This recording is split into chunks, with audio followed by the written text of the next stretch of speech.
오늘 우리가 함께 하실 하나님의 말씀은 신약성경 고린도전서 9장 16절과 17절 말씀입니다. 고린도전서 9장 16절과 17절 성경 혹은 자막을 보시면서 함께 합독하시겠습니다. 다 같이요. 내가 복음을 전할지라도 자랑할 것이 없음은 내가 부득불할 일임이라. 만일 복음을 전하지 아니하면 내게 화가 있을 것이로다. 내가 내 자의로 이것을 행하면 상을 얻으려니와 내가 자의로 아니한다 할지라도 나는 사명을 받았노라. 아멘.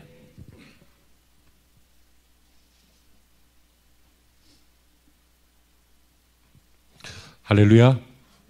좋은 하루, 좋은 은혜의 주일 되시기를 주님의 이름으로 축복합니다. 남자 청년들이 군대에 간다는 것은 굉장히 어려운 일입니다. 왜냐하면 훈련도 힘들고 모르는 사람들하고 한 곳에서 지내는 것도 힘들고, 그리고 구체적으로 보면요, 선택할 것이 없다는 겁니다. 시키는 대로 해야 돼. 내가 선택할 수 있는 것이 거의 없어요. 그냥 명령대로 하는 거예요. 훈련 받으라 받고, 자라 자고, 먹어라 먹고, 뛰어라 뛰고, 쉬라면 쉬고.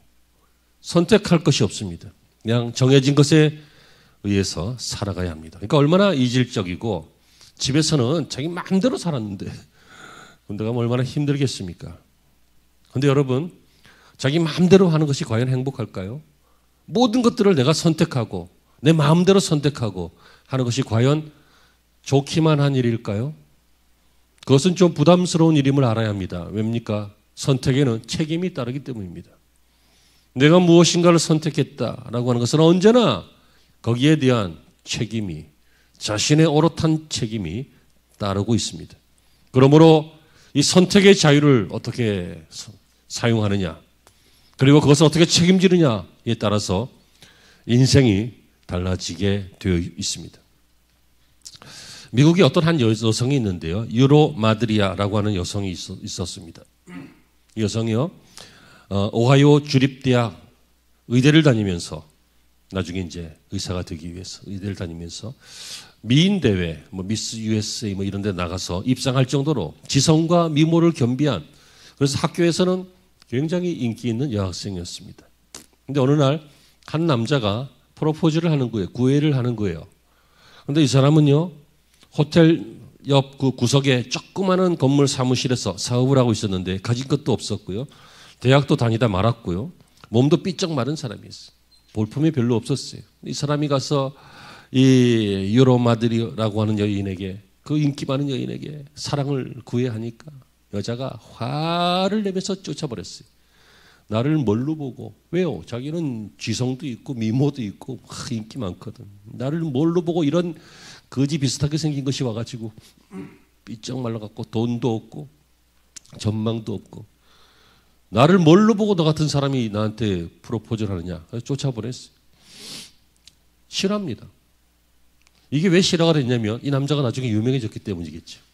이 남자가 빌 게이츠입니다. 이 여자는 복을 동굴채 발로 차버린 것이죠. 물론 돈이 다 행복의 전부는 아닐 수 있겠지만 적어도 그렇게 생각하는 사람에게는 땅을 치고 후회할 일입니다. 선택. 좋은 선택 같았어요. 별 볼 일 없는 거 차버리는 거. 근데 결국은 좋은 선택은 아니었죠. 우리도 살아가면서요, 뜻밖의 중요한 일이건 사소한 일이건 나름대로 선택을 하는데 그 선택이 실수 혹은 판단 미스였기 때문에 책임져야 할 때도 있고, 혹은 좋은 일이었고 또 심지어 아름다운 일이었기 때문에 행복해지고 기뻐하는 이런 경우도 있다는 것입니다. 선택. 오늘 설교의 주제는 선택입니다. 그것도 신앙적인 선택을 말씀을 드리려고 합니다. 왜냐하면 성도의 삶은 선택의 연속이기 때문이죠. 우리도 보통 사람들처럼 일상을 살아갑니다. 그러니까 일상 속에서 선택합니다. 심지어 짜장면 먹을까 짬뽕 먹을까도 진지하게 선택합니다.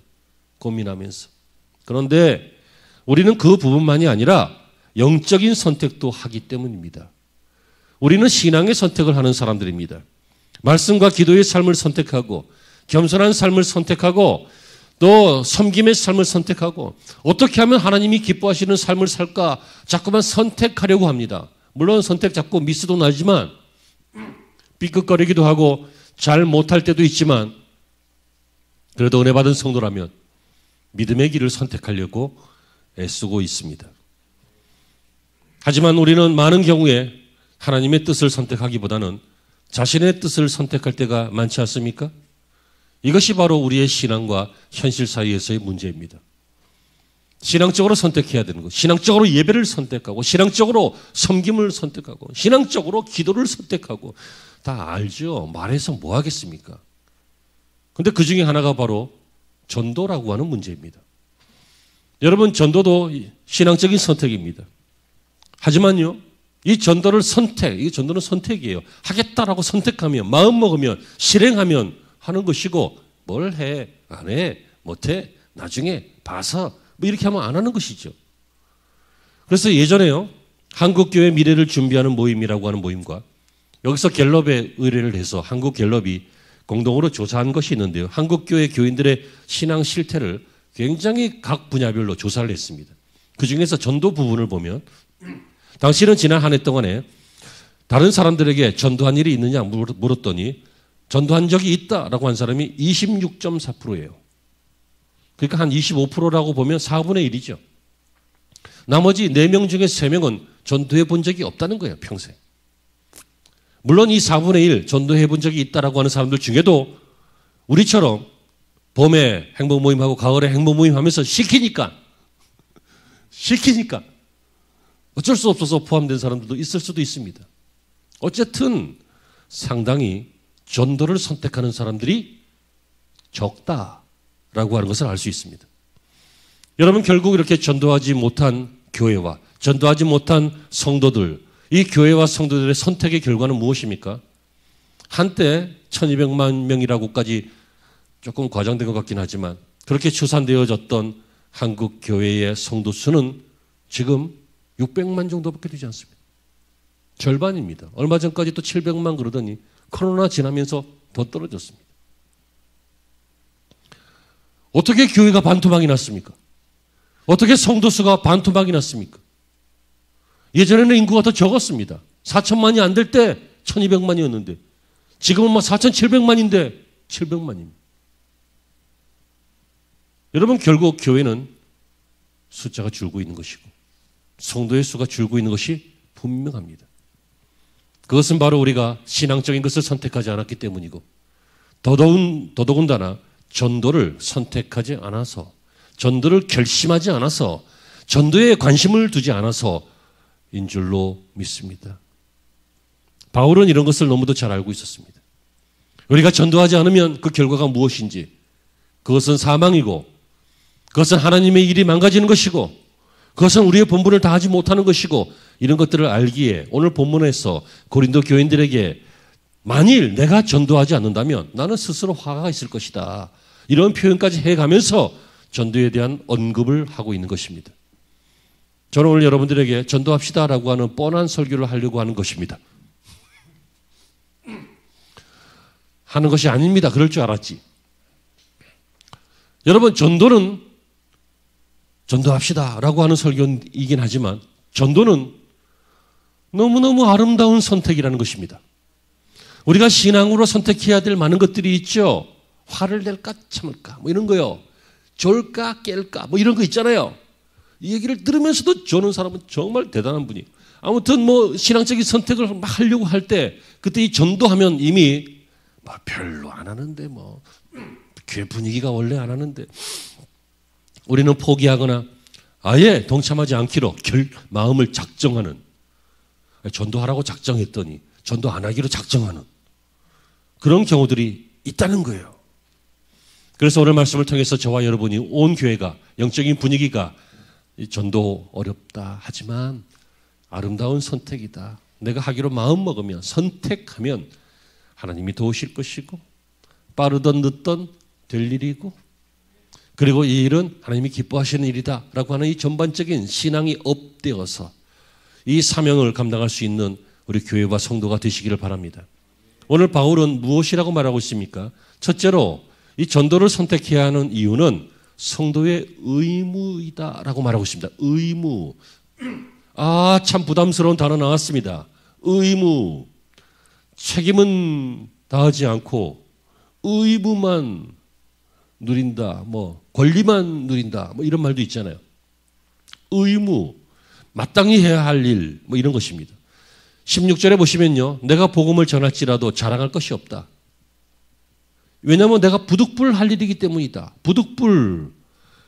헬라어 성경에 아난케라고 하는데요. 강제로 하다 그 뜻입니다. 압박당하다 그 뜻입니다. 그러니까 이 일은 내가 해도 자랑할 것이 없는데 왜냐하면 이거 강제로 하는 일이다. 마지못해서 하는 일이다라고는 좀 달라요. 마지못해서는 하기 싫어서고 강제로는 강력한 힘이 시키기 때문에 하는 일이다. 부득불 할 일이다. 그런 뜻입니다. 다시 말하면 이것은 나의 피할 수 없는 의무다. 이 복음을 전하는 것은 내가 이 복음 이방인들에게 복음을 전하기 위해서 인생을 살아가는 것은 나의 피할 수 없는 의무다라고 말합니다. 바울이 왜 이런 말을 할까요? 바울은 그동안 복음을 전하는 일이 하나님께서 자신에게 기대하신 기대라고 하는 것을 알았기 때문입니다. Be expected to. 기대한다. 그 얘기예요. 쟤 훌륭한 사람 될 것 같아. 그런 거 있잖아요. 야, 좋은 일이 생길 것 같아. 그런 거 있잖아요. 막 찌개 냄새만 맡아도 막 맛있을 것 같아. 그런 거 있잖아요. 어떤 건 보기만 해도 맛없을 것 같은데. 막 그런 거 있잖아요. 기대하다. 사도 바울은 자신의 인생이 내가 다메섹 도상에서 예수를 만난 일이 그리고 주님이 복음을 전하게 하신 일이 복음을 전할 때 기적이 일어난 이 모든 일들이 하나님이 맡기셨는데 하나님이 나에 대한 기대가 있었기 때문이다 라고 하는 것을 알았다는 것입니다. 그래서 자기 얘기를 어떻게 표현합니까? 디모데전서 1장 13절에서 내가 전에는 비방자요, 박해자요, 폭행자였다. 3종 세트가 다 나오죠. 비방하는 사람, 수근수근 나쁜 시키고 막 그러면서 또 박해하는 사람. 그리고 재판에서 돌 던지면서 폭행하는 사람. 이런 사람이었어요. 근데 그가 우리가 알다시피 그날도 다메섹으로 예수 믿는 사람들을 잡아서 재판에 넘기기 위해서 가다가 예수님을 만났죠. 그리고 나서는요, 예수님께서 이 변화된 바울을 다른 제자들에게 소개하실 때요. 뭐라고 표현하십니까? 사도행전 9장 15절에 보시면요. 주께서 이르시되 가라. 이 사람은 내 이름을 이방인과 임금들과 이스라엘 자손들에게 전하기 위하여 택한 나의 그릇이다. 이 사람 안 만나주려고 그랬어요. 나다나엘 이런 사람이 안 만나주려고 그랬어요. 그랬더니 가라는 거예요. 이 사람 내가 택한 사람이다. 다른 사람들은 이 사람이 전향한 척하면서 더 많이 잡아가려고 그럴 수 있잖아요. 전향한 척하면서 내부 정보를 이용해서 고소하려고 그런 일도 있잖아요. 있었잖아요. 모르십니까? 신문 안 보고 뉴스 안 보고 성경만 보십니까? 그런데요, 주님께서 뭐라고 합니까? 가라. 이 사람은 내가 이방인 임금들 이스라엘 자손들을 위해서 택한 나의 그릇이다. 그래서 바울이 인정받고 사도가 되는 거예요. 그러니까 자기가 어떻게 예수님을 만났고 예수님이 나를 어떻게 변론했고 세웠고 예수님이 나에게 기대하시는 것이 무엇인지를 바울은 알았다는 거예요. 여러분 세상에서 제일 답답한 게요. 도대체 나한테 기대하는 게 뭔지 모를 때예요. 나한테 도대체 뭘 기대하는 거야. 이걸 모르면요. 관계가 깊어질 수가 없고요. 진지해질 수가 없고 진짜가 될 수가 없어요. 여성분들이 남편들에게 그러죠. 싸늘하게 막 표정을 딱 져요. 그럼 남편은 직감적으로 알아요. 남편들은요, 살기 위해서 알아요. 여성들은 그 육감이라 그래서 오감 외에 어떤 영적 감각이 딱 있는 것 같아. 그래서 아주 영민하죠. 예민하고 영민하고 그래서 귀신 같다 이런 얘기 하잖아요. 근데 남자는 귀신 같아서 귀신 같은 게 아니라 살려고 그 눈초리를 딱 안단 말이에요. 분명히 뭔가 심기가 불편해. 그거 모르겠어요. 알아요. 그래서 여보 왜 어디 아파? 뭐 힘들어? 그러면 당신 보기는 어떤데? 대답을 해줘야지 대답을. 그래서 혹시 내가 뭐 잘못했어? 그러면 당신 뭘 잘못했는데? 얘기를 해줘야지. 그래서 내가 뭐 그런 것 때문에 그래 그러면 알기는 잘 알면서 왜 그랬냐 또. 그냥 그 남성하고 여성하고 이 생각하는 구조가 뇌과학자들이나 심리학자들이 말하기를 많이 달라서 화성에서 온 남자, 금성에서 온 여자인가 뭐 그런 식으로 표현하기도 하고 그러는 것 같은데요. 그래요. 그럴 수 있어요. 이해해요. 심리적으로 그런데 원래 그 심리 상태가 그렇고 그 표현하는 방식이나 생각하는 구조가 다른 걸 어떻게 하겠어. 그런데 우리는 예수 믿는 사람들이잖아. 우리의 심리보다 우리의 구조보다 더 큰 게 있잖아요. 뭐예요? 그냥 이해하고 사랑하고 덮어주고 묻지 않고 아멘도 안 하고 막 뭐 그렇게 하는 그런 게 있어요. 헷갈리게 하지 마요. 나한테 기대하는 게 뭐냐고요. 그걸 알려줘야지. 그거 알려주지 않고 베베 꼬면요. 남자는 막 속이 베베 꼬이다가 나중에 막 미쳐버리려고 그래. 막 그런 일이 있대요. 부모님도 아이들에게 분명하게 얘기하세요. 알아서 잘해. 그러면요. 알아서 놀아요. 알아서 안 돼요. 남편들이요. 부인들이 뭐 어디 친구 만나러 가는데 가도 돼. 알아서 해. 가지 말라는 거야. 잘 들으세요. 알아서 해는 알아서 그렇게 하면 안 돼. 분명해야 돼. 우리가 왜 신앙생활 하는데 방황하고 갈등해요? 하나님이 내게 원하시는 것이 무엇인지 분명히 몰라서 그래요.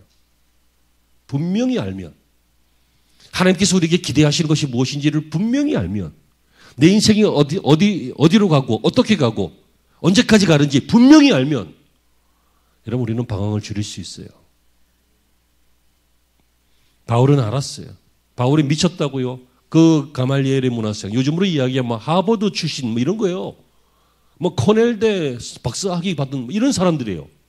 엄청난 사람이잖아. 히브리인 중에 히브리인이고 베냐민 지파에다가 지식도 많고 아덴이라고 하는 데 가서는 철학자들과 막 철학적으로 막 논쟁하고 막 논쟁했더니 사람들이 야 네가 배운 게 많아갖고 미친놈이 됐구나.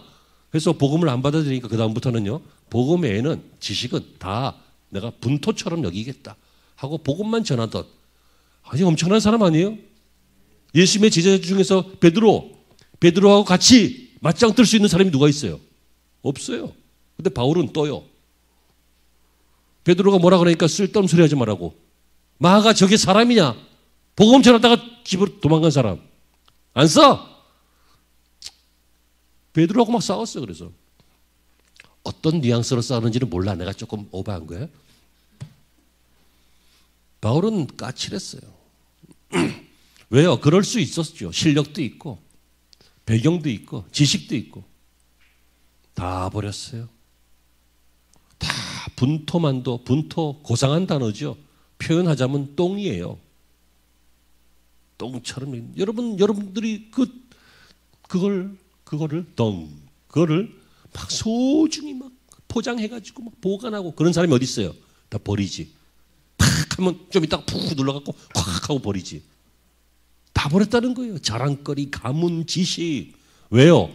하나님이 나에게 뭘 기대하시는지를 알고 있기 때문에.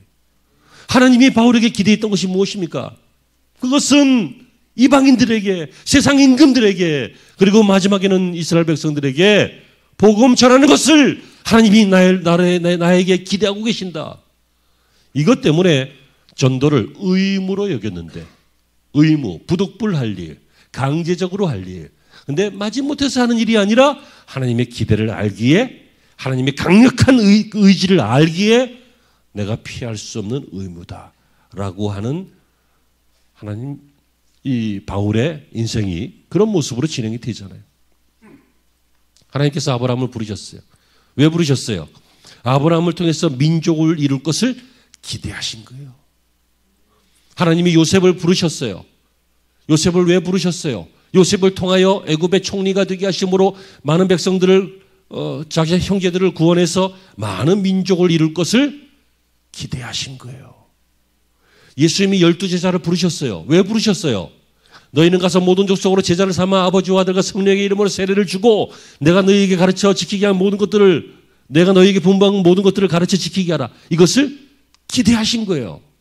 하나님께서는 저와 여러분들에게도 기대하시는 것이 있어요. 신앙적인 거 기대하세요. 왜요? 우린 신앙인이니까. 우리는 그리스도인이니까 그리스도인의 삶을 기대하시겠죠. 기도하기를 기대하세요. 예배드리기를 기대하신다고요. 할 말은 많지만 믿음의 말 하기를 기대하시고 신앙적으로 많은 판단들 할 수만 있거든 잘해서 좋은 선택이 있기를 기대하세요. 그중에 오늘 이 시간 하나님께서는 저와 여러분들이 복음 전하는 것을 기대하세요. 전도는 하나님의 기대입니다. 하나님은 우리가요, 이 땅에서 100점 맞는 거 물론 기뻐하시겠지만 궁극적으로 원하시는 거 아니에요. 100점 맞아서 뭐 할 건데? 좋은 학교 가겠지. 좋은 학교 가서 뭐 할 건데? 좋은 직장 가겠지. 좋은 직장 가면 뭐 할 건데? 돈 많이 벌겠지. 돈 많이 벌면 뭐 할 건데? 소고기 사 먹겠지. 소고기 사 먹으면 뭐 할 건데? 콜레스테롤 쌓이겠지. 콜레스테롤 쌓이고 세월 가면 뭐 할 건데? 늙고 죽게 되겠지. 늙고 죽으면 뭐 어떻게 되는데? 지옥 가겠지. 결국 하나님께서 우리 인생에게 원하시는 것은 순간순간 공부 잘하는 거 좋은 일이에요. 명성 떨치는 거 좋은 일이라고요. 재물 많이 모아서 행복해지는 거 좋은 일이에요. 하지만 하나님께서 궁극적으로 원하는 것은 너와 내 집이 구원을 받는 것이에요. 주 예수를 믿으라. 그러면 어떻게 된다고요? 주 예수를 믿으면 신학적으로는 내가 구원받아요. 하지만 복음적으로는 주 예수를 믿으면 너와 내 집이. 왜요? 전도하니까. 전도 안 하겠어요? 내 금쪽 같은 새끼가 지옥 갈 것 같으면 기도 안 하겠냐고요? 전도 안 하겠냐고요? 내 남편 꼴 보기 싫으니까 냅두는 거지. 정말 그 꼴 계속 보고 싶다면 전도 안 하겠어요? 몇 년이 걸릴 수도 있어요. 가족처럼 전도가 어려운 것도 사실이 없죠. 잘 말을 안 들어. 너무 친숙해서. 하지만 그래서 전도는 기도와 함께 하는 것이고 기도하면 하나님이 응답하신다고 약속하셨으니 전도도 기도하면 되고 우리가 행복 모임을 하면서 매주 지침이 있지만 그 지침과 함께 늘 하는 것은 뭐예요? 이 일이 이루어지도록 하나님께 기도합니다. 같이 기도하는 거잖아요. 자, 첫째, 전도가 아름다운 선택인 이유는 전도는 하나님의 기대를 바탕으로 하는 우리의 의무이기 때문입니다. 두 번째, 전도는 성도의 상급이기 때문입니다. 이것은 일종의 특권입니다.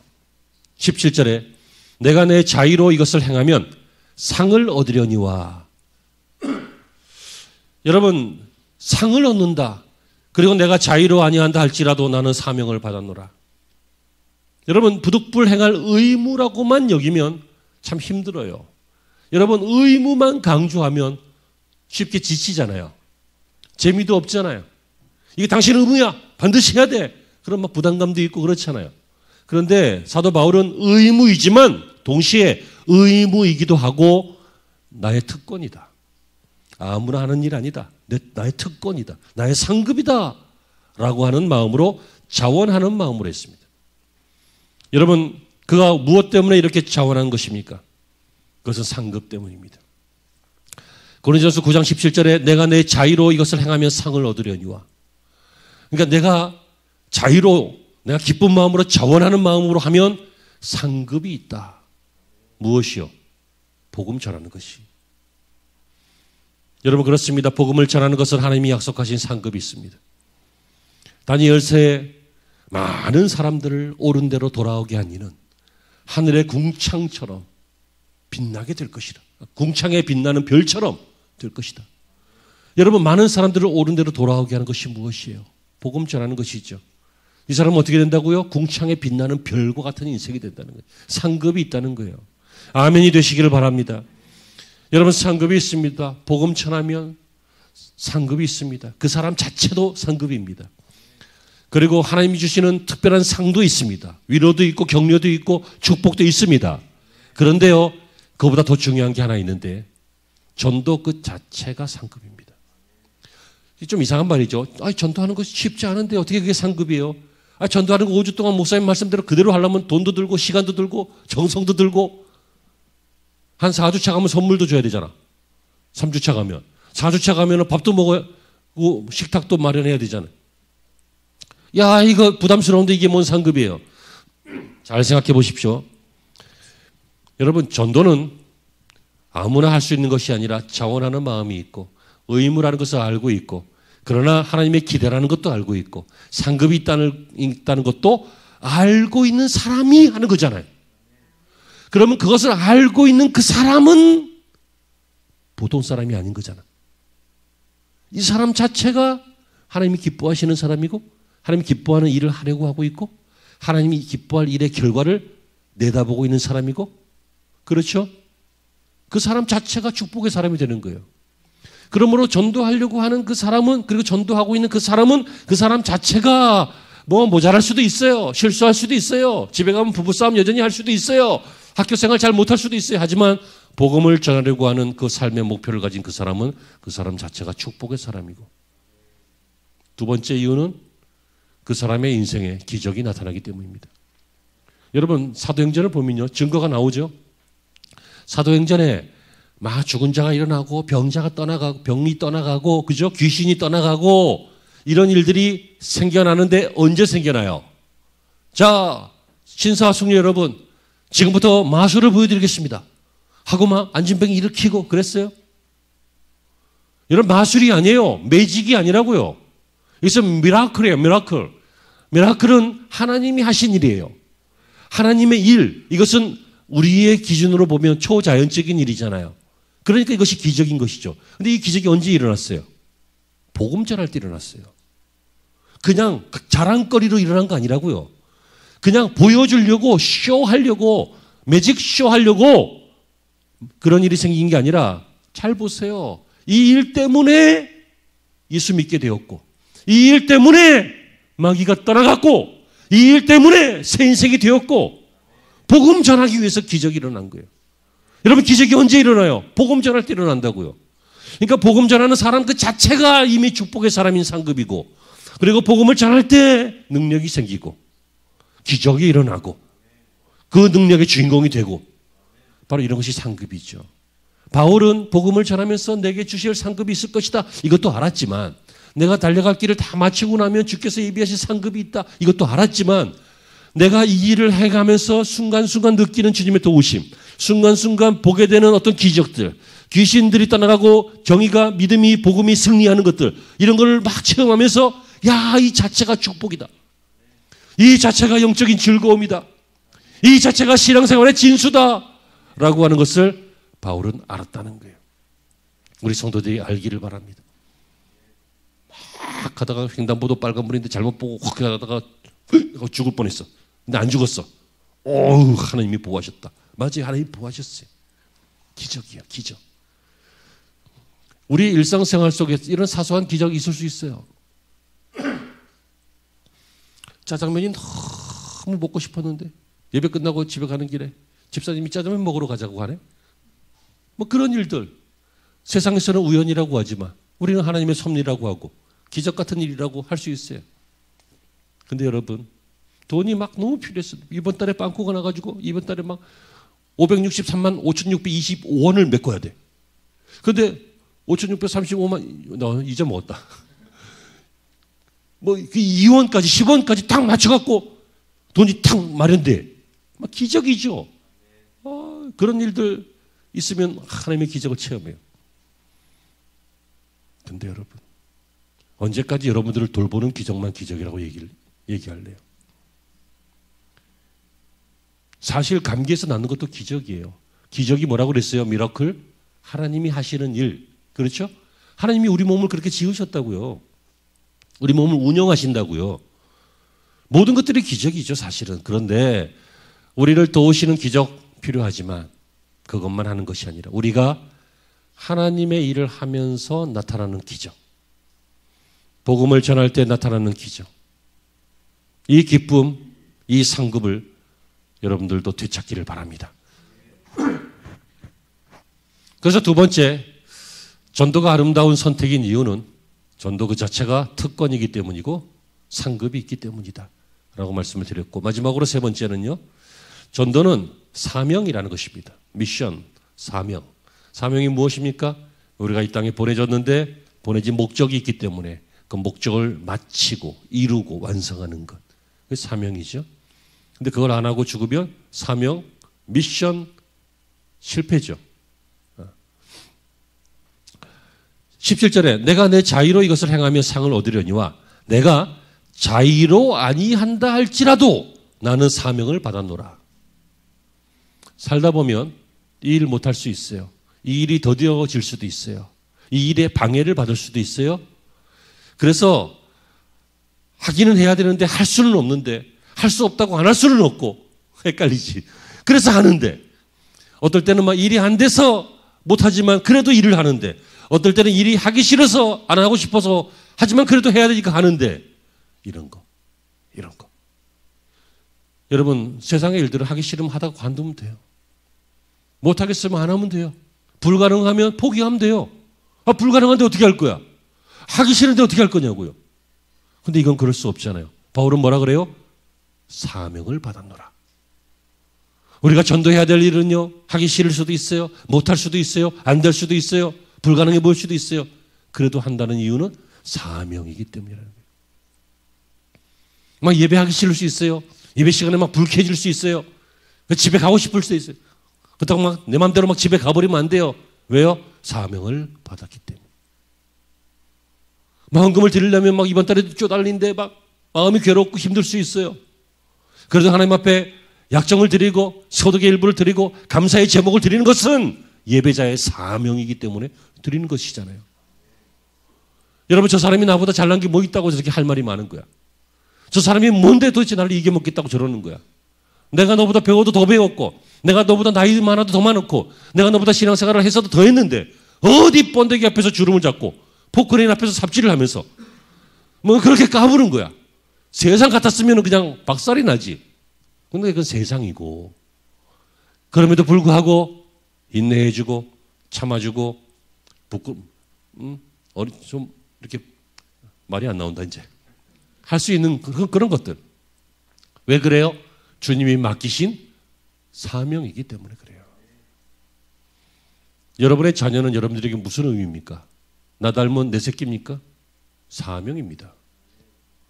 여러분들의 직업은 여러분들의 밥벌이입니까? 사명이라고요. 여러분들의 신앙생활은 종교 활동입니까? 사명입니다. 아멘이 되시길 바랍니다.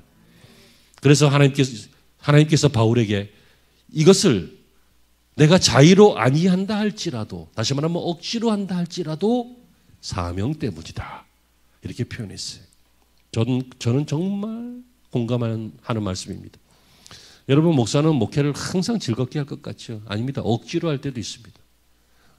만약에 이게 목회만 아니면 진작에 진로를 바꿔야 되는 그럴 때도 있습니다. 그렇다고 해서 관둘 수는 없죠. 왜요? 사명을 받았노라. 그러므로 여러분 직분 감당하다가 직분하고 어울리지 않는 것 같아서 혹은 직분에 보람이 없어서 때로는 직분에 부끄러워서 그 일을 잘 못할 때도 사명을 받았느니라.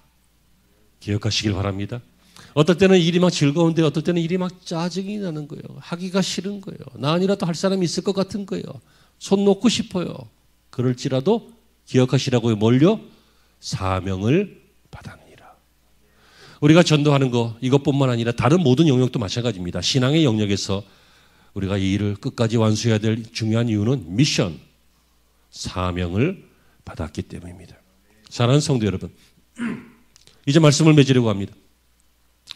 예전에요, 아주 단순하게 복음을 전했던 최권능 목사님이라고 계셨습니다. 이분의 본명은 최봉석 목사님이십니다. 딱 두 마디입니다. 예수 천당 불신 지옥. 요즘은 사람들이 영악해지고 악해져서 예수 천당 불신 지옥 이 말을 조롱하듯이 씁니다. 기독교의 무지함 같은 거, 기독교인들의 편협함 이런 것들을 표현할 때 예수 천당 불신 지옥. 그래서 영화 제목도 있더라고, 불신 지옥.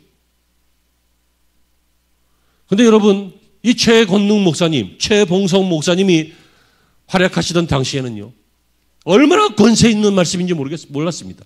예수 천당 불신 지옥. 많은 사람들은 이 말씀 듣고 소망도 가졌고 이 말씀 듣고 두려워하면서 회개도 했습니다. 그래서 이 최건욱 목사님이 전도한 사람이요, 직분자가 23,000명입니다.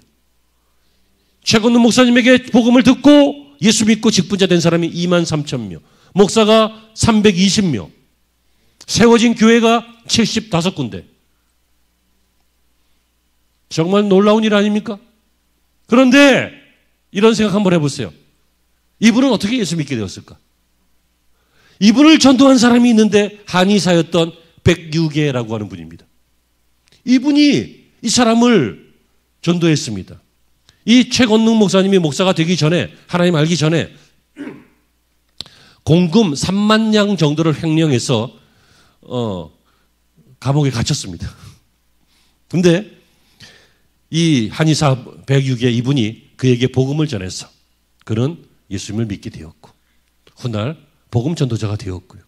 이 사람을 통해서 몇만 명의 직분자들과 몇백 명의 목사님들과 몇십 개의 교회가 세워지는 놀라운 일이 생겼습니다. 바울과 똑같잖아요. 바울에게 있었던 일이 똑같이 일어난 것이잖아요. 이분은 왜 그랬어요? 이분은 왜 예수 천당 불신지옥을 외쳤어요? 이것이 나의 의무요, 나의 상급이요, 그리고 이것이 나의 사명이다 라고 하는 것을 바울도, 최건욱 목사님도, 우리의 수많은 전도자들도, 그리고 저와 여러분들도 동일하게 하나님께서 기대하시는 기대인 줄로 믿습니다. 사랑하는 성도 여러분, 때가 되어서 행사를 하면서 이런 말씀을 드리는 것이 아니라 이것은 우리의 평생의 소원이 되어야 되는 말씀인 줄로 믿습니다. 그러므로 성도 여러분, 여러분들의 선택이 여러분들의 인생을 만들어 가고 있습니다. 여러분들의 선택의 결과가 좋아지기를 바랍니다. 아름다워지기를 바랍니다. 훌륭해지기를 바랍니다. 무엇보다 하나님이 기뻐하시는 좋은 선택을 많이 해서 하나님이 기뻐하시는 상급이 여러분들에게 충만하시기를 주의 이름으로 축원합니다. 기도하시죠. 하나님, 우리가 여기에 있는 것도 누군가 우리에게 복음을 전했기 때문입니다. 앞으로 교회가 부흥되는 것도, 앞으로 우리 인생이 쓸만해지는 것도, 앞으로 우리에게 상급이 넘치는 것도 복음이 전해질 때입니다. 수많은 선택 중에 먹고 입고 자고 누리고 즐거워하는 많은 선택들이 있는데 신앙의 선택, 영적 선택이